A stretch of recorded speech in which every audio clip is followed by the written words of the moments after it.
In this video, I want to show you how to fold flat the back seats of your Dodge Nitro. So if you're over here, most cars will have a small lever on the corner of each of these seats. Unfortunately, Dodge made it a bit more tricky.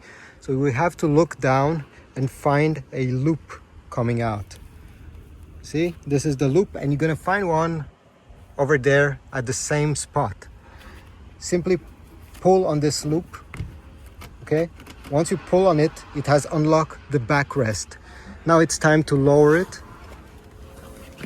And like this, you're gonna have a flat floor and you can load quite big things. To put it back,